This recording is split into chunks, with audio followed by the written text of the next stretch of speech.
The Vatican has officially confirmed the passing of Pope Francis, and with it, the end of a remarkable and deeply touching chapter in the history of the Catholic Church. The early morning in Rome felt different.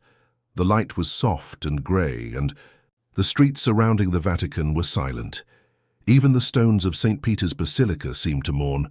A calm sadness hung in the air, and the energy that usually filled the square had disappeared. The world, especially the heart of the Catholic Church, stood still in grief. Pope Francis, the 266th Pope, is no longer with us. His warm smile, his gentle eyes, and his words of hope and mercy are now memories cherished across the globe. Cardinal Kevin Farrell confirmed the news on Vatican TV. His voice, though calm, carried the heavy emotion that millions of people felt in that moment. This news spread quickly across the world, and from city streets to small villages, people began to reflect on the life and legacy of a man who truly made a difference. His papacy was defined by humility, courage, and deep compassion for those who were often forgotten by society. From the beginning, Pope Francis chose to live simply. He refused the lavish lifestyle traditionally given to popes. Instead of the grand papal apartments, he lived in a guest house. He wore simple clothes and focused on serving the poor, the sick, and those left out by the world. He believed in a church that stood with the poor and called for kindness, justice, and unity. His leadership reminded many people of the true message of Christianity: love, mercy, and service. His health had been declining for some time, so while many expected this moment, it still came with great pain. People from all corners of the earth felt the impact. Bells rang in Buenos Aires, his birthplace, and in Rome, his spiritual home. The sound of the bells served as a call to prayer and a moment of reflection. Churches, homes, and public places filled with candles, prayers, and quiet tears. People gathered not just to mourn, but to honor the life of someone who led with his heart. Pope Francis, born Jorge Mario Bergoglio in Buenos Aires in 1936, grew up in a working-class neighborhood called Flores.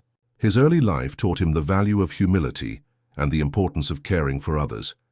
He joined the Jesuits, a Catholic group known for their focus on education, service, and justice. After being ordained as a priest in 1969, he continued to rise through the church, becoming Archbishop of Buenos Aires in 1998. Even then, he was known for his simple way of living and his deep care for the poor. When he became Pope in 2013, the world was surprised and moved. A Pope from the global South, a Jesuit, and a humble man who greeted the world with just "Buonasera," good evening. That simple greeting said a lot about him. He was different. He was close to the people. His focus was never on power or titles. He chose to walk with the people, not above them. He spoke often about the need to care for the environment, to protect the weak, and to fight against greed and division. His actions were never just for show. They came from his heart. As news of his passing spread, the world responded with a deep mix of sorrow and gratitude. Social media was filled with memories, photos, and quotes from his speeches. People shared how he had touched their lives, whether through a kind word, a humble gesture, or his calls for justice.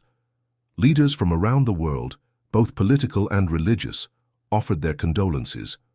Former U.S. President Donald Trump simply said, "Rest in peace, may God bless him." Italian Prime Minister Giorgia Meloni called him a great man and a great shepherd. These words reflected what so many felt, that Pope Francis was more than a pope. He was a true servant of peace and love. Families sat together, remembering his messages. People lit candles in their homes. Many cried, not just because he was gone, but because he had given them hope in hard times. Activists and human rights workers spoke about how he had supported their causes. He gave a voice to those who had none, and reminded the world that we all have a role in making the world a better place. In his time as Pope, he made bold moves. He met with victims of abuse, pushed for justice, and worked to bring transparency to the Church. He welcomed more women into leadership roles within the Vatican and spoke up for those in the LGBTQ community, offering them love and respect. He tried to make the Church a place for everyone, a true home, not a place of judgment. Pope Francis also embraced modern tools to reach people. He used social media to share messages of hope and remind everyone of God's love. He traveled to countries in conflict, bringing messages of peace. He met with leaders of other religions, showing that faith should never divide but unite. His efforts created bridges where there were once walls. Now, as people gather in St. Peter's Square and all around the world, there is a shared understanding that this is not just the end of a papacy. It is the farewell to a man who changed lives. The candles in the square glow softly, like the light he brought into the world. As one woman from Rome said, he brought so many people closer to the Church. Her words echo in the hearts of millions. Pope Francis may be gone, but his legacy remains. His life was proof that one person, through faith and love, can touch the entire world. His message lives on in every act of kindness, every moment of forgiveness, and every effort to lift up the weak.